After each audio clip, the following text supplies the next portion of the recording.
Hi there, English 207 students. This is your professor, Michael Bloomberg.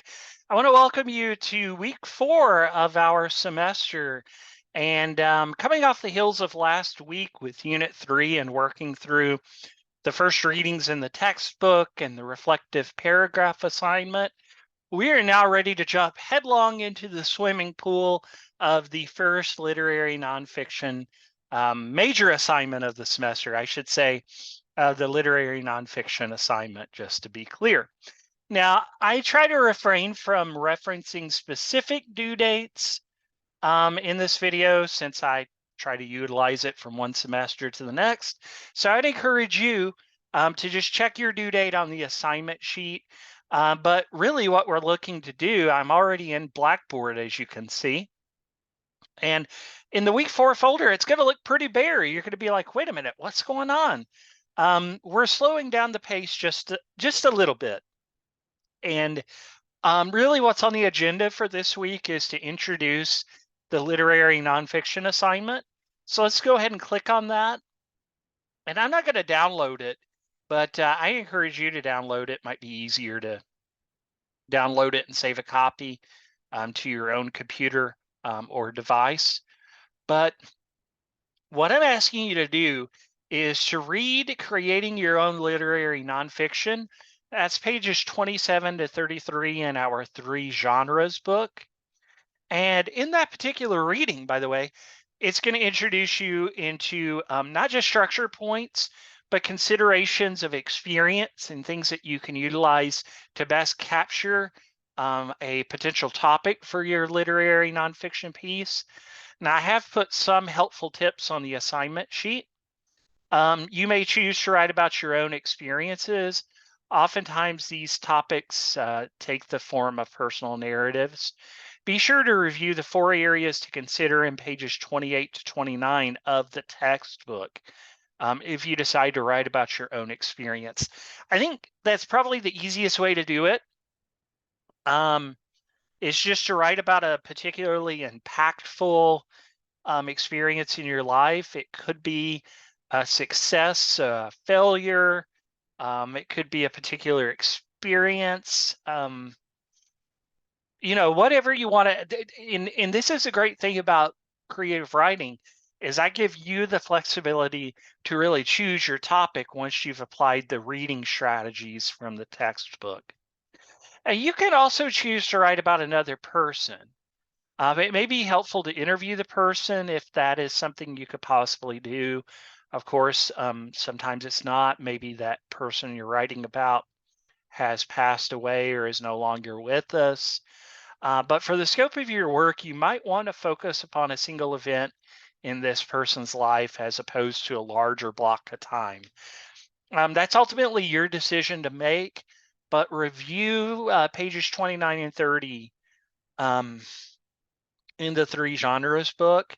You can also revisit a particular place. Now, that is going to be covered in pages 31 through 32. That's why I assigned those 6 pages, because they will walk you through, again, not just structure points, but experiences and ways to craft your literary nonfiction piece. You can also write about an incident in history if you prefer. But there are some guidelines that you need to follow in working through your piece. First of all, your literary nonfiction work should be between 3 to 4 pages, double spaced. Please use MLA standards of formatting. Now, I have a video that, and along with the guideline sheet for MLA standards, if you're not familiar with it at this point and you want to review, please email me. I'll be happy to help you with the MLA standards of formatting. A key to writing literary nonfiction is to remember that your work is not fiction. We have a whole separate module dedicated to fiction. So you have an obligation to tell the truth no matter which direction you choose to take. And another helpful tip is you did a reflective paragraph last week. And so you are free to use that as a basis of this longer work, but you don't have to use it. It's there. And if you start it working and it triggered something and you want to just in a good way and you want to just keep working through it, you can do that, and that would be no problem. Now, as far as due dates, again, I don't want to reference particular ones, but we're still going to be in this unit or this module for a while. So Wednesday of next week, you really want to begin drafting this week. That's why I haven't assigned you anything new to look at other than reviewing the reading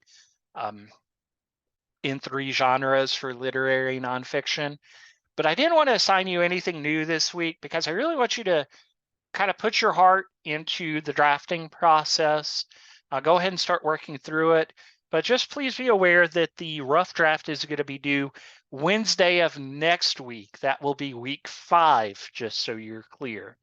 And then we'll have about another week and a half before you're going to submit the final draft, which will be the one I will evaluate for your score. So look at your due dates. Now your due dates, just so you're clear, on page 2 of the assignment sheet. But because I use this video in different semesters, I'll refrain from drawing up on that. So you do not actually have any submitted assignments due this week. But that doesn't mean you don't have some things to tend to. So please take time to start drafting your literary nonfiction work. I will check in with you. I'll send a couple more announcements as we go through the week. But please know if you have any questions or, you just want to bounce a topic off of me, you can always email me. That is always the best way to contact me. All right, so listen, I'm going to stop share. I'm really looking forward to seeing what you come up with topic-wise. And again, if I can help you in any way, just feel free to email me. But I'm really excited. I really enjoy literary nonfiction.